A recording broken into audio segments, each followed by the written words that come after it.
मैत्रीपुर गांव में मनोज नाम का एक गरीब मजदूर रहता था। उसका एक बेटा था और एक बेटी थी। गर्मी के दिन थे।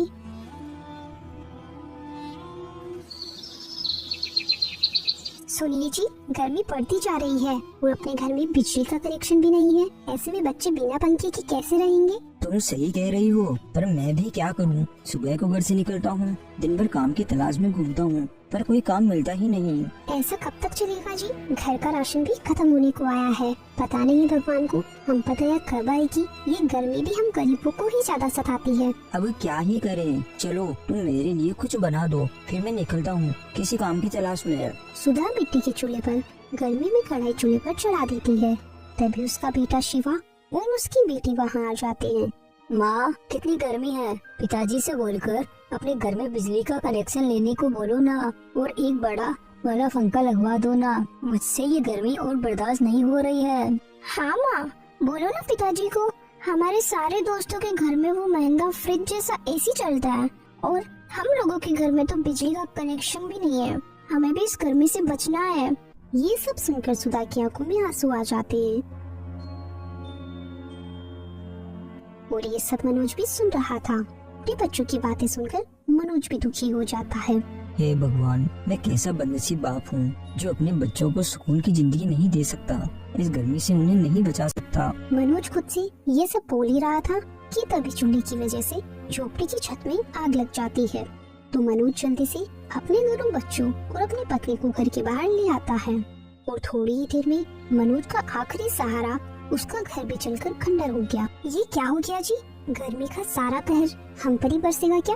अब तो हमारे सर पर छत भी नहीं रही। अब ऐसी तपती धूप में हम अपने बच्चों को लेकर कहाँ जाएंगे? भगवान को शायद हमारी और परीक्षा लेनी होगी। भाग्यवान, तुम चिंता ना करो, ऊपर वाला कोई ना कोई रास्ता जरूर निकाल देगा। तुम ठहरो यहीं, मैं कुछ करता हूँ। क्या करोगे आप? अब तो अपना पूरा घर जलकर राख हो गया। अब अपन कहाँ रहेंगे? मुझे मेरी चिंता नहीं है, मुझे मेरे दोनों बच्चों की चिंता है। अपने गांव की दूसरी ओर जो यात्रियों के बैठने के लिए जगह बनी हुई है, आज अपन वहीं रहेंगे। कल मैं अपने लिए नई झोपड़ी बना लूंगा। लेकिन वहाँ तो लोहे की चादर लगे हुए हैं और ऐसी गर्मी में उन चादर के नीचे और ज्यादा गर्मी लगेगी। सुधा, और मैं कर भी क्या सकता हूँ? आज मैं यहाँ नई झोपड़ी नहीं बना सकता क्योंकि यहाँ की जगह बहुत ज्यादा गर्म हो चुकी है। तो ये जगह रात भर में ठंडी हो जाएगी। और रही बात वहाँ चादर की, तो अपने सर के ऊपर कोई छत न होने से तो अच्छा वही जगह है। कम से कम अपने सर के ऊपर सीधी धूप तो नहीं पड़ेगी। फिर वो दोनों अपने बच्चों को लेकर गांव के दूसरी ओर जो यात्रियों के बैठने के लिए जगह बनी थी वहाँ चले जाते हैं। पिताजी, क्या अब हम इस तपती धूप में इस छप्पर में रहेंगे? नहीं नहीं, मैं यहाँ नहीं रह सकता। मैं जानता हूँ बेटा, यहाँ रहना इतना गर्मी में बहुत कठिन है, पर अभी हमारे पास कोई चारा भी तो नहीं है। बस कुछ ही दिनों की बात है, उसके बाद मैं सब कुछ ठीक कर दूंगा। बस मुझे थोड़ा सा समय चाहिए। सुधा, तुम बच्चों का ध्यान रखना, मैं कोई काम की तलाश करके आता हूँ। क्या पता आज कोई काम मुझे मिल जाए। इतना बोलकर मनोज काम की तलाश में निकल जाता है और सुधा वहीं रहकर उस छप्पर के नीचे अपने बच्चों का ध्यान रखती है।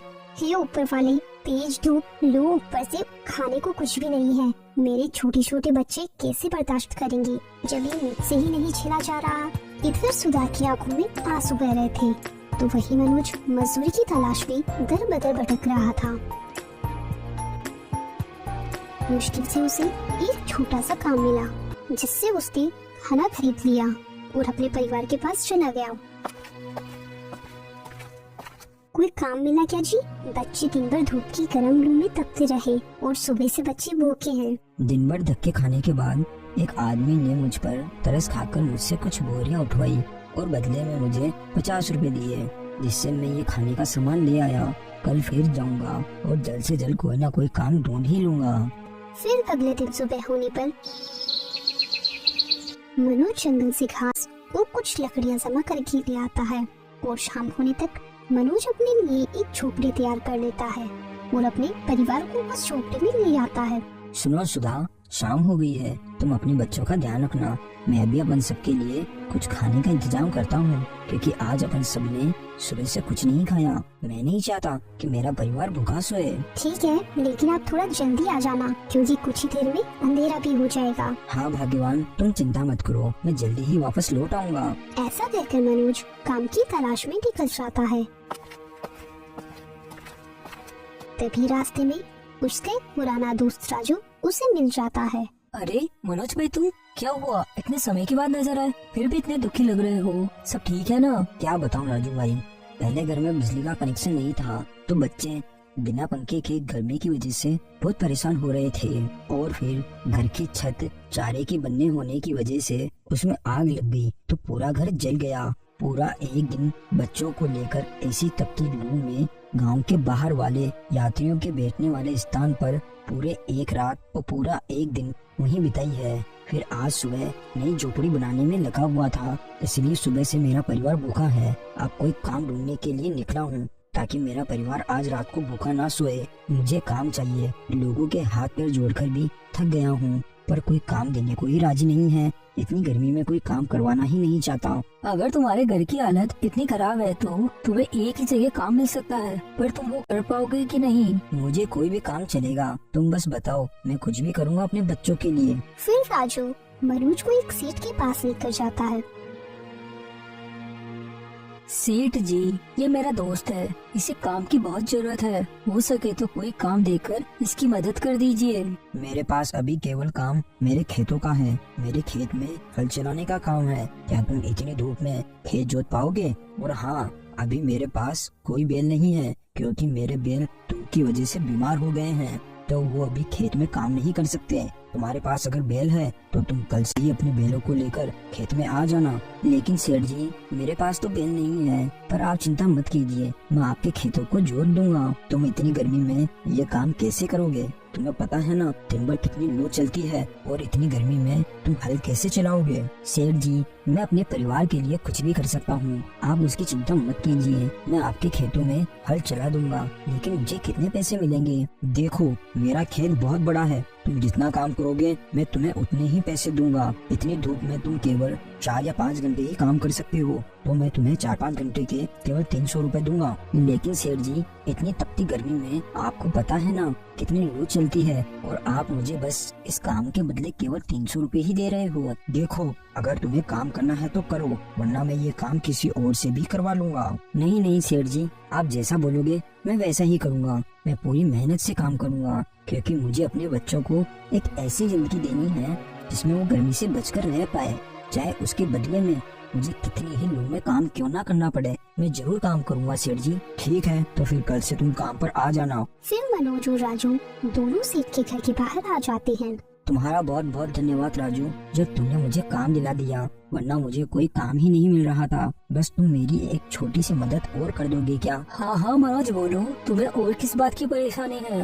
राजू, मेरे परिवार ने आज सुबह से कुछ नहीं खाया, तो तुम मुझे आज शाम के खाने के लिए कुछ पैसे उधार दे दो। मुझे कल सेठ से जैसे ही पैसे मिलेंगे मैं तुम्हें तुम्हारे पैसे वापस लौटा दूंगा। अरे मनोज, इसमें इतनी घबराने वाली क्या बात है? ले लो तुम पैसे, ठीक है? अब रात होने वाली है, मैं अपने घर चलता हूँ, और तुम भी अपने खाने का सामान लेकर अपने घर चले जाओ।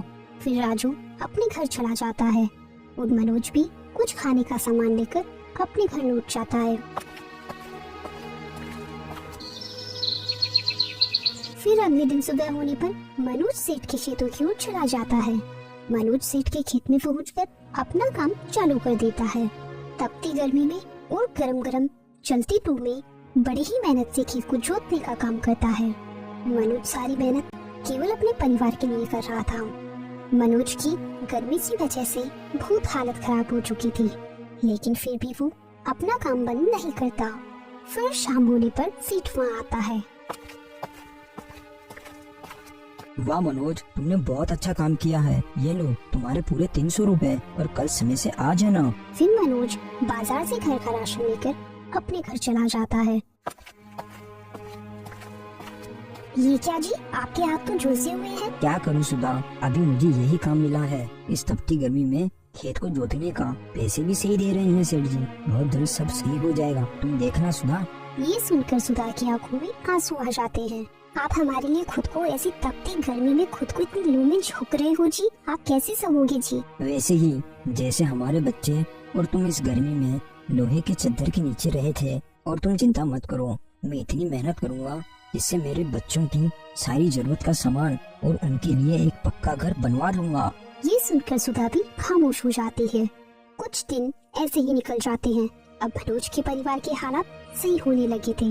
वो रोजाना तपती लू में सेठ के खेतों में अपने कंधों पर हल्का बोझ लेकर काम करता, जिससे घर का खाना बन जाता था। पर अभी भी वो अपना घर ठीक नहीं करवा सका था। एक दिन जब वो घर आया तो सुधा रो रही थी। क्या हुआ भाग्यवान, तुम इसे रो क्यों रही हो? शिवा की तबीयत बहुत खराब है जी। ये गर्मी की वजह से शिवा को लू लग गई। मैं अभी शिवा को अस्पताल लेकर चलता हूँ, कुछ नहीं होगा हमारे बेटे को।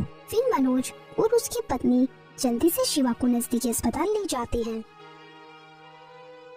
देखो ना भैया, मेरे बेटे को कुछ हो गया है, डॉक्टर साहब को बुलाओ ना, इसकी तबीयत बहुत खराब है। ए गरीब इंसान, दूर रहकर बात कर। गर्मी लगी तो आ गए ढोंग करते हुए एसी की हवा खाने। जाओ कहीं और जाकर ये नाटक करो और निकलो यहाँ से। ये आप क्या बोल रहे हो? मेरा बेटा सच में बीमार है, उसे कुछ हो जाएगा। आप जल्दी से डॉक्टर को बुला लो, हम झूठ नहीं बोल रहे। ठीक है, अगर ऐसा है तो 500 रुपए जमा करवा दो, उसके बाद डॉक्टर तुम्हारे बेटे को देख लेंगे। ये सुनकर मनोज और उसकी पत्नी घबराकर एक दूसरे को देखने लगते हैं। तभी मनोज उस आदमी के सामने हाथ जोड़कर कहता है, देखिए हमारी मदद कीजिए, हमारे पास पैसे नहीं हैं। अगर देरी की तो मेरे बेटे की जिंदगी का सवाल है। तो हमने कोई धर्मशाला खोलकर नहीं रखी, जाओ सरकारी अस्पताल में, तुम जैसे मुफ्त खोरों के लिए वही जगह है। मनोज ये सुनकर बहुत दुखी हो जाता है और शिवा को लेकर सरकारी अस्पताल चला जाता है। एक तो आप शिवा को बहुत देर से लेकर आए, इस वजह से ये और कमजोर हो गया है। तेज धूप और गर्मी सहन नहीं हुई इससे, इसीलिए इसे तेज बुखार हो गया है। इसके अंदर पानी की कमी भी आ गई है। इसके खाने पीने का ध्यान रखें, पानी ज्यादा से ज्यादा पिलाएं, और हाँ, इसे गर्मी धूप बिल्कुल नहीं लगनी चाहिए। धन्यवाद डॉक्टर साहब। क्या मैं अपने बच्चे को अब अपने घर लेकर जा सकता हूँ? ले जा सकते हो, लेकिन पर इसके सिर पर ठंडे पानी की पट्टी लगा देना और दवाई टाइम पर दे देना, ताकि ये जल्दी सही हो जाए। आप अकेले इतनी मेहनत कर रहे हो जी, मैं भी ऐसे हाथ पर हाथ रखकर नहीं बैठ सकती, मैं भी कुछ तो करूँगी। नहीं सुधा, मेरे होते हुए तुम्हें कुछ करने की जरूरत नहीं है। जरूरत है, हम दोनों काम करेंगे जिससे हमारे बच्चे आराम से रह सके। जब तुमने ठान ही लिया है तो ठीक है। फिर थोड़ी देर बाद मनोज भी काम पर चला जाता है और सुधा भी काम ढूंढने के लिए निकल जाती है।